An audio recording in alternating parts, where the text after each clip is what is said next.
प्रिय विद्यार्थियों, आशा है कि आप सभी अच्छा कर रहे होंगे।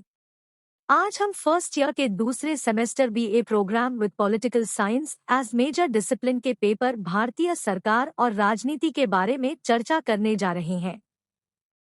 इस पाठ्यक्रम का उद्देश्य छात्रों को संवैधानिक सरकार और भारत में राजनीति की प्रकृति और दोनों के बीच संबंधों से परिचित कराना है। यह संविधान के दर्शन और विशेषताओं की समझ के माध्यम से भारतीय गणराज्य की मूल घटना पर ध्यान केंद्रित करता है, जबकि यह प्रदर्शित करता है कि कैसे राज्य का गठन और राष्ट्र निर्माण की प्रक्रिया और संविधान निर्माण दोनों के बीच अंतर संबंध के साथ मेल किस प्रकार खाती है। पाठ्यक्रम छात्रों को राज्य के संस्थानों, उन्हें नियंत्रित करने वाले संवैधानिक नियमों और उनके विकास के राजनीतिक प्रक्षेपवक्र से भी परिचित कराता है।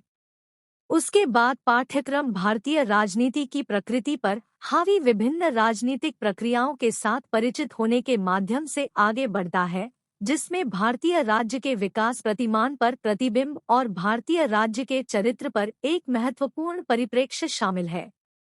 शासन के लिए निर्धारित संवैधानिक ढांचे और डिजाइन पर ध्यान केंद्रित करते हुए पाठ्यक्रम राजनीतिक प्रक्रियाओं में गहराई से पड़ताल करता है, जिसके माध्यम से भारत की वास्तविक राजनीति को समझने के लिए एक अलग जगह बन जाती है। पढ़ने के उपरांत एक भारतीय संविधान, इसकी मूल विशेषताओं और नागरिकों के अधिकारों और कर्तव्यों के साथ साथ राज्य के संवैधानिक दायित्वों की समझ। 2. भारत में राज्य संस्थानों का ज्ञान, उन्हें नियंत्रित करने वाले संवैधानिक प्रावधान और उनके काम करने की वास्तविक जानकारी। 3. जाति, वर्ग, लिंग, धर्म आदि के दृष्टि से भारतीय समाज की प्रकृति और राजनीति के साथ इसके संबंध को समझना। 4. भारत में पार्टी प्रणाली और राजनीतिक दलों का ज्ञान।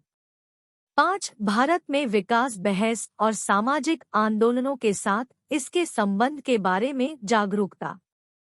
सिलेबस भारतीय सरकार और राजनीति। यूनिट 1 भारतीय संविधान, बुनियादी विशेषताएं, मौलिक अधिकारों पर बहस, निर्देश, सिद्धांत और संघवाद। यूनिट 2 राज्य निर्माण और राष्ट्र निर्माण, रियासतों का एकीकरण, राज्यों का भाषाई पुनर्गठन। यूनिट 3 केंद्र और राज्य स्तर पर राजनीतिक संस्थान, संसद, न्यायपालिका, प्रधान मंत्री, मुख्यमंत्री। यूनिट 4 सामाजिक संरचना और राजनीतिक शक्ति, जाति, वर्ग, लिंग। यूनिट 5 धर्म और राजनीति, धर्मनिरपेक्षता और सांप्रदायिकता पर बहस। यूनिट 6 राजनीतिक दलों और पार्टी सिस्टम।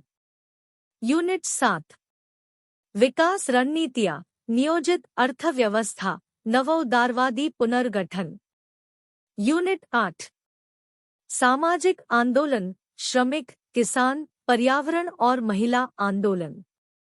यूनिट 9 भारत में राज्य की प्रकृति, विकासात्मक, कल्याणकारी, नियामक।